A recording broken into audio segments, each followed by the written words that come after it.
So, Joe, hi. Yeah, hello. It's good to see you, and we're going to be doing a weird new kind of episode today that I hope it really works out. Oh, I love weird shit. Come on, bring it.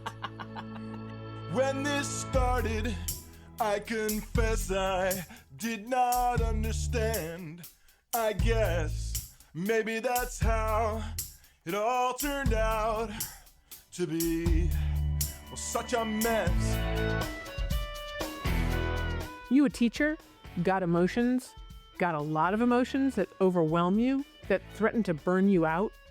Good, because this podcast is about transforming those emotions. The emotions that come with teaching, no matter how talented, experienced, or mature you are. Because classrooms these days can be such a mess, worse than you've ever seen before. We're tempted to treat the emotions that go with such messes as problems, feelings to ignore or numb out or rail against or blame ourselves for having. Wrong. These emotions are pure gold, if you know how to read them and transform them into wisdom and focused, effective action. Think of this as the teacher's lounge you have wanted and deserved your entire teaching life. Join my co-host, Joe Johnson, and me to hear stories about and interviews with teachers who thought nothing would ever change, but when they learned how to teach through their emotions, discovered just how easy change can be. In fact, it's amazing. Welcome to Teaching Through Emotions. I'm Betsy Burris. Let's get started. All right, let's explain to everybody. We're on summer break, yeah, but we're planning season 3. I'm very excited about that. That's going to be dropping in September. We'll tell you more about that later. But for now, Joe and I are aware that first days are coming up, first day of school, first days of PD before school. And we wanted to just share with you thoughts from teacher friends about how they start school in case any of this jogs your own ideas and encourages you to be a little more fresh and new this year. Right, yeah, we've broken it down into 4 basic categories having to do with first days. I'm going to name the category, and then Betsy and I will throw out suggestions for how to manage that particular category, that flavor of crap that comes with first days. And I'll also share some stuff that's worked for me historically. And then I'll share suggestions from teaching friends. Right. So we'll be popping back and forth, trying to get out as much as we can so that you can get as many suggestions from our sources and from us as you can. So we're going to try to keep it short and sweet because we want to maximize the whatever summertime you have remaining. So for every category, we're going to set a timer for 3 minutes and then just start throwing stuff out there. Yeah, exactly. And if it doesn't, then you can always replay the episode. And yeah, we're hoping that this will help people. Joe, you state the category, I'll set the timer, and then we'll start. All right. All right. Your mark, get set, go. Self-care leading up to the first day. That is category 1. What a great category. What do you do, Joe? I just try to maximize my summer and relax. And you know what I do, and I'm doing it right now, is I get these moments to my surprise where I am excited about going back for the first day, where I'm just, doing yard work and I think, oh man, you know what I want to do? And I really try to focus on those. Like, see, those exist. Those are real. You do want to go back. Savor that. That's awesome. Write them down. Yes. Here's an idea from Julie from Vermont. She says, visualize. I think this is a great idea. Just spend some time picturing, like from the moment you get up in the morning on the first day, walking into class, visualize what you're going to be doing in your classes or in your class. Visualizing can be really valuable in any case. It actually kind of can make it so. So visualizing is great. Yeah, that is awesome. Deb from Massachusetts says this, and this is so important. Organize a sustainable exercise routine and schedule it out through the first few weeks of school. That is super important. That's plan it. My Write wife in your and calendar. Oh man, if you've got a partner, it is so great to exercise at the same time at least, or perhaps doing the same exercise with your partner. You hold each other accountable and you wind up doing it much more regularly than you would otherwise. That's so great. I just want to throw out there, this is actually suggested from Julie from Vermont and Jesse from Alaska. Remember reality. Remember that everyone is anxious and excited, and everyone is transitioning from a very different lifestyle and vibe. Everyone is kind of on edge. So just remember that and allow for it, and, cut everyone some slack. And I just want to Yeah. say that to remember that you're not perfect and that you're not going to change the world, that you're just in there, you get to fucking teach, just do your thing and maximize your own joy. Just Yeah. remember reality. The remembering part is huge. And it happens to me before many classes, not necessarily every class, but many classes, and before every new day and before every new year, where you're so nervous and you're just a butterflies like crazy. And then you remember that, the last time I did this, when it was over, even when the class is kind of a disaster, it's always at the end, you're like, well, it wasn't as bad as I thought it could have been. Like, you just forget. Between the last time you did it and the next time you did it, you forget that, you know what, it comes out okay. Yeah, like child labor, but different because If it's you actually a remembered how bad it bad was, you thing. wouldn't do it again. Right, exactly. But what you're saying is remember that it was better than you think it's going to be. Exactly. All right, Joe, that was pretty good. We did All pretty right. well. So, What's the all next right. category? The next category is what to do with dread. Oh, this is actually not a category. This is actually a question that I really want to ask you and have teachers think about. Because you're saying, like, you can be like, yeah, actually, I might actually be excited about this. What is it? Do you dread the first days of school? Like, why do you think so? And what do you do about it? Yeah. I do and I don't. It's like a lot of things. You dread them because you're really enjoying what you're doing. My wife and I just took a big trip, and it was great. We saw the entirety of her side of the family. Our 2 kids came. It was great, and I knew it was going to be great. And 2 days before we had to leave, and even just there, the way I'm saying it, 2 days before we had to leave, Had to. I'm sitting there going, oh, fuck, I wish I didn't have to do this. Like, Yeah. and that was a vacation.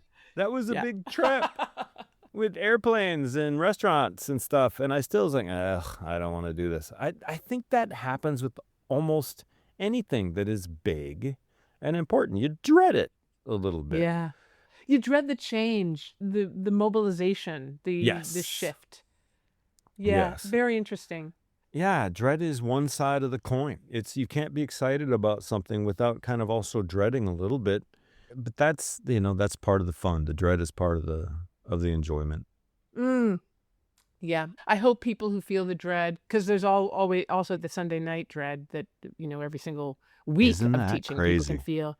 But to kind of put it in perspective and recognize the transition from now to then is like I'm fantasizing. It's full of fantasy. I'm somehow turning it into something terrible when in fact the reality might not be so bad. And I can actually wait until the reality hits. I don't have to be anticipating with great, apprehension. Right. I want to hear from people, any listeners out there, if you are dealing with dread and have dealt with dread, please let us know. I'd love to know how you deal with it and why you think it happens. All right. Okay. Next category. So, next category is self-care on and after the first day of school. Okay, so there's care before, and now there's care on the very day and after the day. I'm starting the timer. Ready and go. From Courtney. Courtney from Kentucky says, this is fantastic. Arrange for a massage the first week of school. I say arrange for a massage every week of school. But I love it that to just know that you're going in on the first day and you can there's something else you can look forward to. It kind of distracts from the pressure, the charge on the first day. I wonder if you would get most of the benefit of arranging for a massage, even if in the end the massage never happened. Exactly. It was the arranging that actually did the most good. I love that. That is great. Julie from Vermont has a very simple one, which is breathe. On the day and after the first day, just remind yourself to breathe. I don't know if there are many situations in life where that's bad advice. Right. And I just want to say there's research out there that says getting your kids to breathe, doing any meditation for any amount of time makes a huge difference in every school day. So if you breathe, excellent. If you get your kids to breathe with you, even better. Yeah. Because they're going to need it, right? They're just as stressed Yeah. as you are. Because I'm a Spanish teacher, so that kind of gives me an idea of like, breathing clearly is some of the vocabulary that we need. And as long as you do it in the target language, it almost doesn't matter what you do in class. So just having beginning classes with let's all respirar profundo. Right? Adentro, Yeah, exactly. afuera. Oh, I Why love it. not? Why Yeah, not? why not? This is also from Courtney from Kentucky. To plan breaks for yourself and your students. And she's talking about quiet time breaks, independent time for kids to do independent work so that they can kind of sink in, you can circulate, instead of constantly expecting them to be on. Plan breaks in your day, in your classes. Yeah. Back to the old teacher fantasy trope of when you hear about how they do things in Finland. I don't know if this is true, but I just saw it somewhere yesterday where they were saying that in Finland, for every hour that they're in class, they get a 15-minute break. Ha! That's fantastic. And I can just see, how kids desperately use those 4 minutes between class. They spend, whatever it is, 45 minutes looking forward to those 4. What if it was 15? Wow. Extend the day a little longer, but by cracky, take that break. Yeah. You need them. Yeah. That's lovely. Oh, all right. Wow. We took That was too long. quick. But I just want to say one other thing you can be doing is if you've had a bad day, if you've got something that you haven't been able to resolve, leave a voice memo on Teaching Through Emotions. Contact Teaching Through Emotions. Let us know. Send an email so we can maybe address it in one of our episodes. Would love to. So now we're going to take a tiny break. I mean, I mentioned leaving a voice memo on Teaching Through Emotions. What I really hope you guys do, you listeners, if you haven't already, is to check out my Substack called Teaching Through Emotions. It's teachingthroughemotions.com, where I share this podcast and my newsletter, which includes 3 different columns. One is called Teaching Through Emotions, which is specifically for teachers. One is called Being Better, which is for everybody. And one is called Fucking People, which is for everybody. And it's specifically about assholes and how to deal with them. This is the most popular, I think. I've never category, dealt and with we an know asshole. why. I don't Never? understand why would anyone. Why would they think in need all that? my. No assholes in this country. And, and let me just say, I'm never an asshole, which is actually a lie. So, I mean, part of this is like owning your own assholism, which I do also regularly in this newsletter. Okay, so if you subscribe, all this good stuff will just land in your inbox, fresh out of my brain. You need to know that season 3 of the podcast is going to start on September 4th. We're getting going early this season. And it will follow you through the school year with relevant, crucial wisdom and fun. I'm trying to suss out the shape of the school year so that we can drop subjects, drop stories that you can use at your particular state or point in the year. So please subscribe to this show in your podcast app right now. Then head over to teachingthroughemotions.com to get all the support you need this academic year. We want to support you. What you're doing is important. So let's get back to first days because that's important too. What's our next category, Joe? Our next category is what to do on the first day. Okay, lots here. Tim from Massachusetts. Build relationships. That is such good advice. General good advice, absolutely crucial. I don't do enough of this with my students. I get a little too tempted into just kind of dealing with them all as potential problems. But, I mean, when I find out 6 weeks in that some kid is really into flying drones, and then every day after that, when he walks in, he's got something to tell me about how his drone is working. And I ask him, so have you ever actually gone to this place and taken a picture of that? And it's like, oh my God, everything is different. Everything is different. So much better with this kid. Why didn't I do that on day one? Like, nice. Tim knows. Tim knows, right? So absolutely ask about students. You got to find out about the students. And there's, Amy from Massachusetts and Courtney from Kentucky say, give them a questionnaire so that you can get information about them right up front. Plan an activity, either at an individual basis or paired, so you can see how well students collaborate. That's from Steph from Massachusetts, but Jesse from Alaska, Courtney from Kentucky also. Right? So obviously you guys are probably doing this too, everybody out there. Steph from Massachusetts says, ask weird questions that will kind of get their attention. I think I need to meet Steph from Massachusetts. That's she sounds like my kind of person. Yeah, weird questions. Surprise them. Watch their eyes pop. Like, oh, I never thought about that. Yeah. Nice. That's great. Right? That's a great idea. Right? So Deb from Massachusetts likes to have the first assignment you give be about them, about the students, which I don't think I've ever done this, but that is a great idea. Just have them tell you about themselves. And I have no excuses because I'm a Spanish teacher. No matter, they could write about anything. I Right. could just as easily have it be about them as anything else. Right? And who doesn't want to talk about themselves, especially on the first day when they feel unknown and unseen? And I think it's a fantastic idea. What Deb does is she asks the students to write about their fashion sense. I guess what they like to wear, how they like to look. Whatever you think is going to hit the spot for your kids. That sounds really fun. Jesse from Alaska says, ask about highlights from last year, what students loved about their last year, which is great to activate their thinking about the good things about school, kind of like what you were saying, Joe. This will dissipate the dread. Oh, yeah, there were some good things about last year. And have them think about what they hope to accomplish this year, what they're looking forward to this year, what they want to get done this year. It opens the door, I suppose, for anybody who is a little negatively minded to say, my favorite parts of last year were the snow days. Were recess. You know, like, well, all right. Go ahead, fine. Who doesn't like snow days? Who doesn't like snow days? Well, there's one I also wanted to say, it's not just find out about the students, but the students want to find out about you. So I think this is really smart. Several people, Amy from Massachusetts, Steph from Massachusetts, Deb from Massachusetts, they all said they tell the students about themselves. Deb has a slideshow, with pictures and stuff. And I think it's really important for students to know who you are so that they can, find some means of attaching. Like, I love flying drones, I mean, you're not going to cover everything, but they also want to know who you are and what interests you. And they want to know that you're human. Yeah, exactly.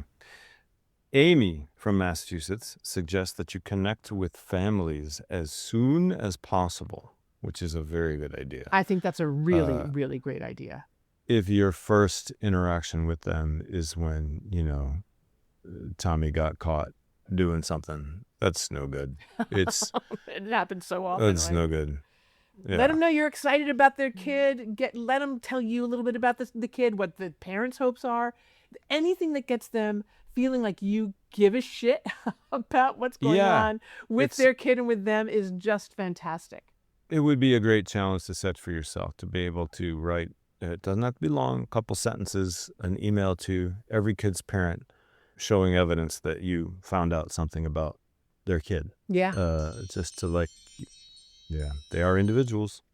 And you care about them and you see them. Everybody wants to be seen and parents want to know that you see their kid accurately.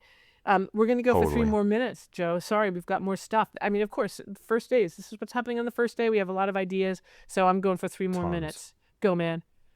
Okay. So the next one is to reach out with your feelings, which is as in the force. Use the force. Use the force. Let the feelings, to get students' emotional temperature. That comes from Tim from Massachusetts. And it's something that you're hopefully doing anyway, but to do it consciously, make a real effort to honestly suss out every kid's emotional state, which doesn't need to be a direct question even. It could be like, oh, God, I'm just thinking about it now. I like to have a seating chart. They all sit in the same place pretty much every time. And you arrange your little picture of each class according to where they sit, and you look at them. It's a great way to learn their name. But to just pay attention to where they like to sit, there's a reason for that. And how they sit, there's a reason for that too. Love it. You don't even have to ask them anything to get, if somebody's slumped down way in the back, puts their head on the desk, you have a lot of information. That's nice. But be careful not to draw conclusions. I mean, be careful of your biases and stereotypes. Those kids have good reasons for doing everything they do, and gathering that data from the get-go. And this idea of seating charts was recommended by a lot of teachers. I love the idea of paying attention. And, there's individual energy from students, and then there's a collective energy. I think getting the emotional temperature of the room is also really important. And as you say, Joe, everyone's probably picking up on that just as organisms, but to be deliberate and conscious and to be paying attention. And even sometimes asking, am I getting this wrong? Because I'm feeling like it's kind of low energy today or whatever, right? I think that's I think reaching out with your feelings and using the force is because they're there. The feelings that you have them, they have them. It is a skill. Think about the last movie or show that truly moved you. Just leaving it a rating doesn't capture that feeling, does it? It's either a 4 or a 4.5, not very informative. Take Two is an app that helps you take it to another level. It lets you create and share rankings of movies and shows. It gives you space to compare one movie or show and how much you liked it compared to the others you've watched. And you can follow your friends to see what their rankings are, or make fun of them when they like Dirty Dancing more than Wim Wenders' Wings of Desire. But there's more. Want recommendations based on your rankings? Want to see what's trending today? Want to know where your movie or show is streaming? Take Two tells you. Search for Take Two in your app store. Thank you, Take Two, for sponsoring Teaching Through Emotions. We've got another that is 3 people suggested. Deb from Massachusetts, Tim from Massachusetts, and Jesse from Alaska all said, set rules and norms on day one. Right on. There's a lot of stuff to do on day one, but that one is so important. It's so important. Maybe not technically day one for all this stuff, but between days 1, 2, and 3, these things have to happen. And setting the expectation, the culture for your class.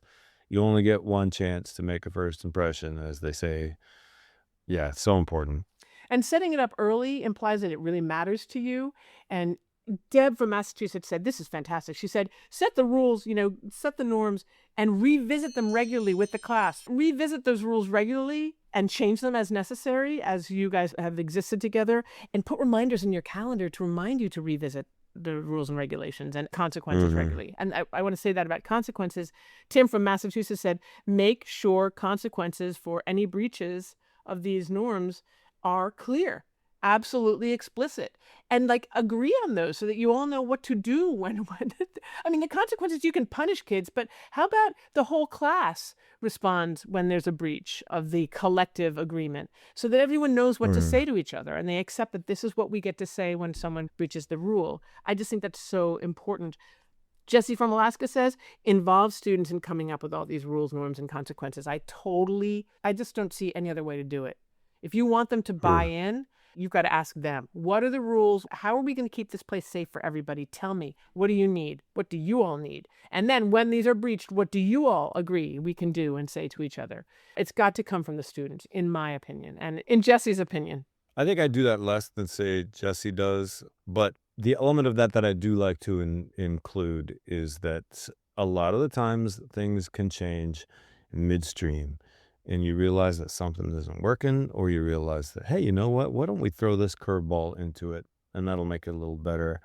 And in raising kids, every so often when you're like, hey, man, you broke this rule and this has to happen, and your son or your daughter is arguing back to you, and, but these are the circumstances that you're not taking into account here, then you realize, boy, you know what? Actually, it will do him or her more good right now to win this argument with me right, than to once again have to adhere to all the rules. And you say, you know what? Yeah, it is kind of not that big a deal this time.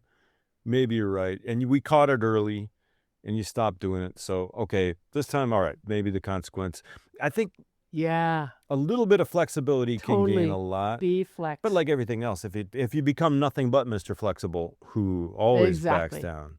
Yeah, there's a middle ground. Well, I mean, it just goes to show, what is the nature of the consequences? If it's punishment, if it's some, withdrawal of privileges. I mean, think about the consequences. They don't have to be draconian. They can be, well, we're just going to say this, and I'm going to ask you to not to do it, whatever. I mean, I think being flex is super, super important, but also having the consequences be more natural. Like, this is what naturally happens when a human being does this in a group of other human beings. So I think it's trickier, what you're suggesting, Joe. I think it's really important to consider how this is going to go down in your classroom and how you're going to make it stickable for the students, however that works.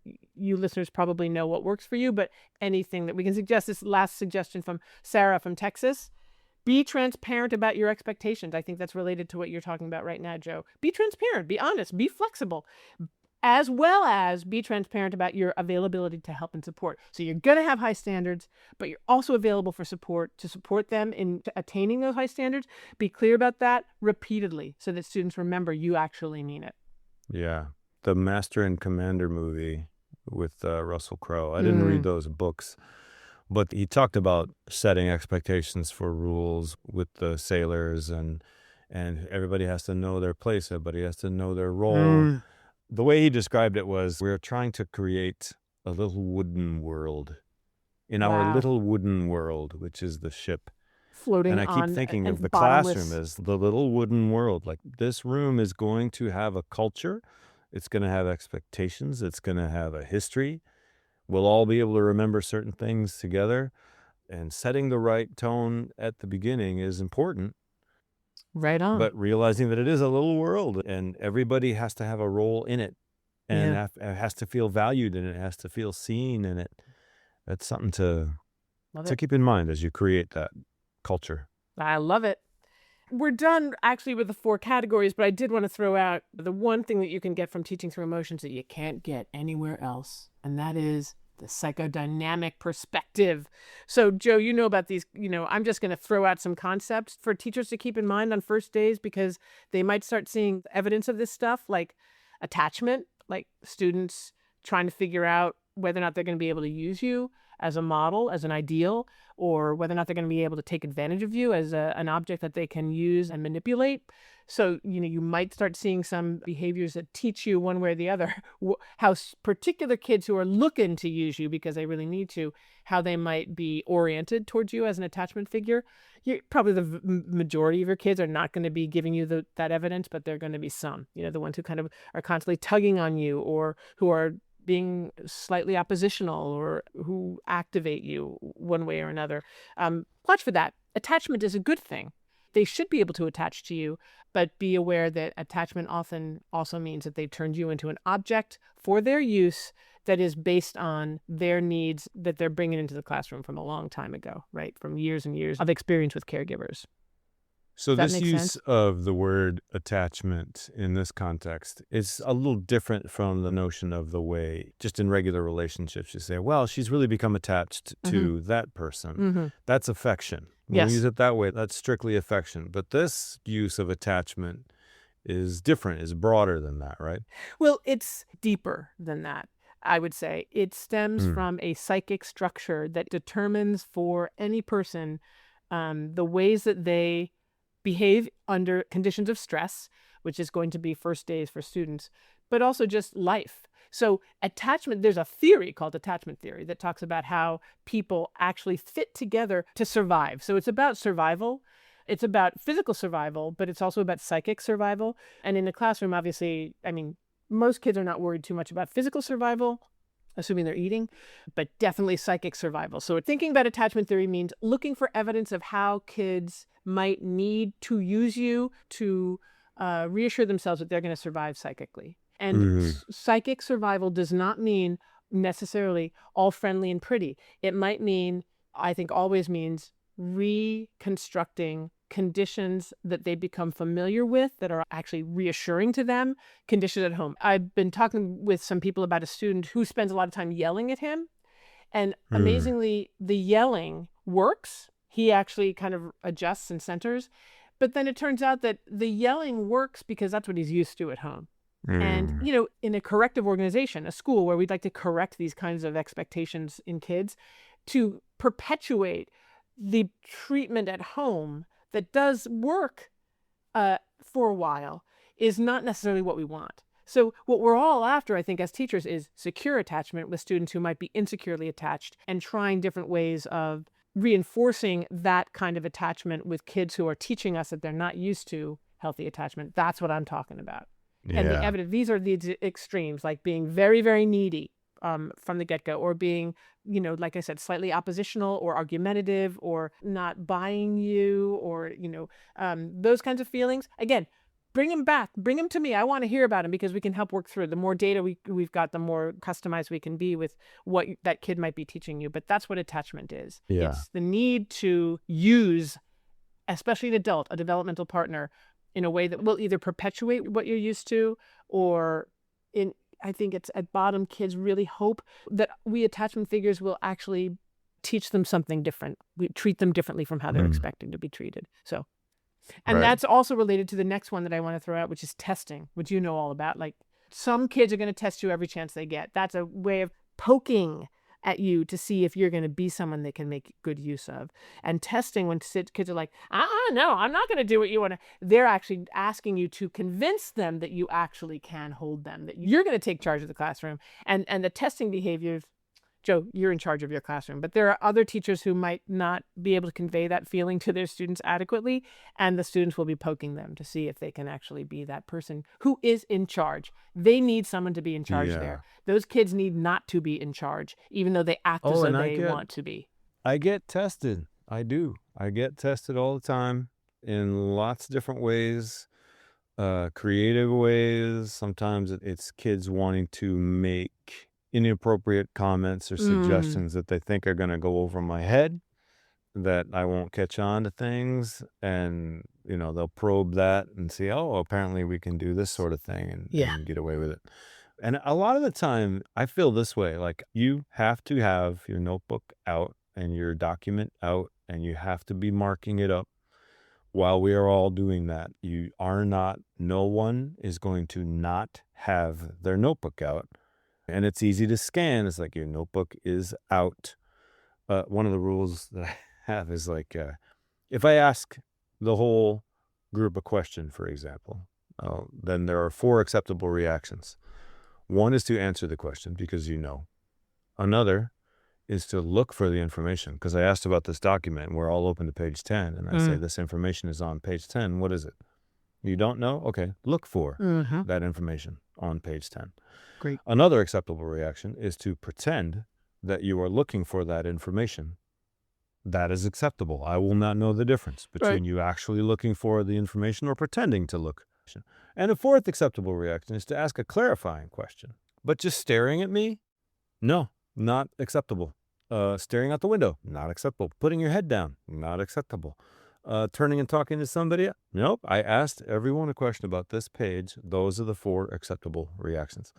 And you get a lot of people who test that. Yes. And I am pretty well convinced that what is beneath that kind of behavior a lot of the time, they don't actually believe that you truly care about whether they are doing anything in class. So they're going to probe it. They're going to say, no, nobody cares whether I do anything in class. I've been in 5 classes today. Nobody cared whether I did anything. I don't think you do either. Yeah, exactly. So they probe it. Yep. And then what you show them is, no, I do care whether you do this, whether you participate in this, and about your engagement with this material, but also just with the human interaction that's going on in this class. You matter. Yeah. I see you not doing it, and I care that you're not doing it because you matter. Yeah. It's not just trying to see whether they can get you mad all the time. It is probing to see whether you care. Yep, whether you're authentic, whether you're really there. It reminds me of a research that was done by one of my advisors early in my doctoral program, where one of her discoveries in this study that she did of an English classroom was students' silence is actually really smart and adaptive, because if they wait long enough, the teacher will supply the answer. So one way of actually teaching your kids that you do care about what they know and don't know and have to say is to not hold back on that. Don't ask convergent questions, like, except for you, like, look at the document, give me the answer. Don't give them the answer. Don't let other kids supply the answer, right? This is you not just indicating that you care about them, but that you believe that they can do it. Right. And they're looking for all that stuff. They don't know they're looking for that stuff, but they're testing to see who you are, what you make of them. And it's about that interaction. It's about the relationship, and they are probing it to see what they can trust. And it might not seem that way, but all I'm saying is keep this concept in mind and wonder at the end of your first day, was that a test? Was he testing me? Was she testing me? If so, what did they want to know about me? What were they testing me on? I think that's a really great concept to bring.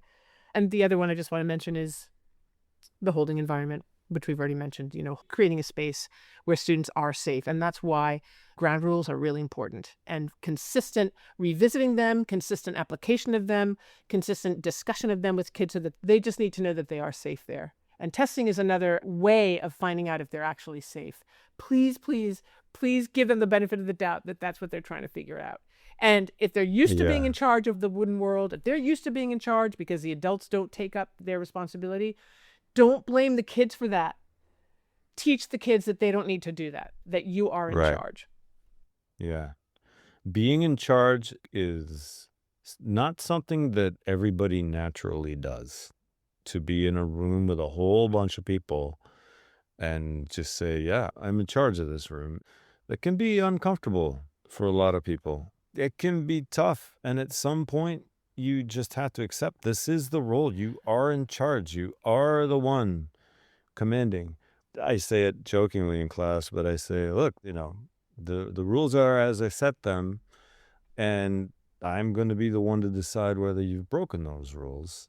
That's just the way it is. Hey, if you want to be the one doing that, then you go bald, you turn 56, you get a master's degree, then you can do it, right? But until then, it's just that's the role that we naturally fulfill, and it doesn't have to be antagonistic. Right. But I'm not going to sit here and lie to you and tell you that you are, no, you guys, this is a democracy. You have just as much control over this as I do. No, they don't. No, they don't have control. They don't have the same rights as you do. They are learners. No. They need to be held. They need to know that they are safe being vulnerable. And that is not something that allows for power jockeying so much. Though I just want to say that, it is so important to acknowledge that holding is done by people, and individual teachers are going to be holding differently, right? I will hold differently from how you hold. The point is to hold, and the point is to actually basically set limits, respect boundaries, be clear on consequences, implement those consequences that everyone's agreed on or that you've decided are going to happen consistently, without emotion, without overt emotion, without being overwrought. Just like, this is how it is here. We're all safe because we know what's going to happen here in this wooden world. And there's no retaliation. There's no anger or hatred. Yeah. There's just acceptance of what just happened, a description of what happened. We're going to implement the consequences. We're going to hope that it gets better. I believe in you. There's something about trust that's really important in a holding environment too, and healthy holding environment too. And trust comes from consistency and just having a good relationship with reality. The teacher needs to have that. Yeah. This is the reality. I'm cool with it. You don't need to be that way, but I'm describing that you are, and we're going to work on it. We're going to make this right. It's funny how often I think in our moving through the world, we don't see the limits that are set. We don't think about them because they've been set, so we stop thinking about them. But they're everywhere, and they're necessary. I was just thinking about playing tag. Playing tag is fun if you set the limits of where you're allowed to go. If you don't, it's not fun. Right. Everyone just, okay, go. And everyone just runs home. Gone. Just, Right. I won. It's like, no, you didn't win. You just went home. It's true you never got tagged, but the game is not fun unless there are some limits. Constraints, And exactly. The class is not a class unless there are some limits. And Yes. the school is not a school unless there are some limits. Something that we think, well, that's been done, right? I'm in a class. They're all here. There's the door. Okay.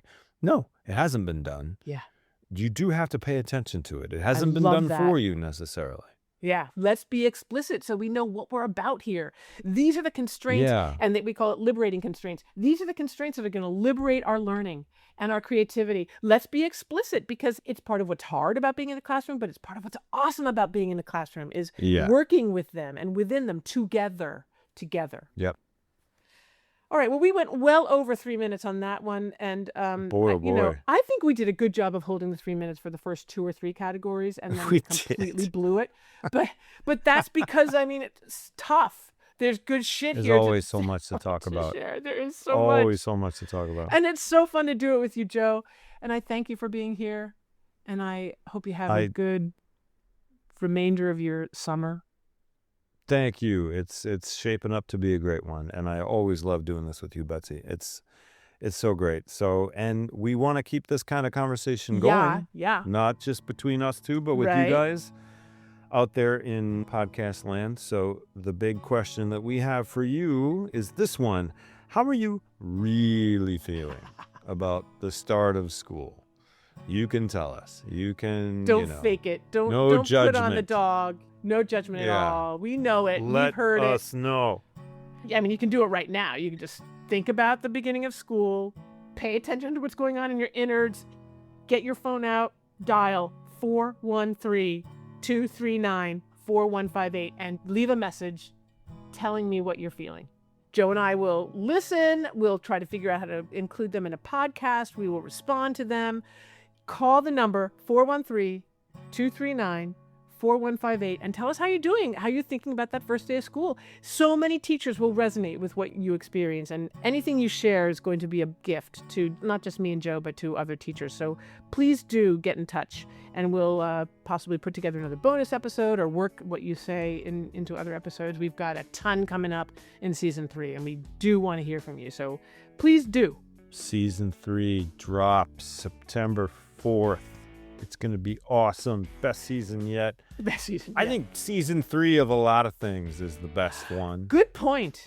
Very interesting. You're just getting your legs under you. You're like, I've done this once, I've done it twice. If we're working out, the third set. Yeah. It's like, oh man, that was awesome. Like, well, yeah, you're warmed up now. Yeah, nice. Season 3. And we're really excited about getting good stuff out there for you. Thank you, Joe. You're awesome as always. Thank you, Butts. And I'll see you Great again to see soon. you. It's all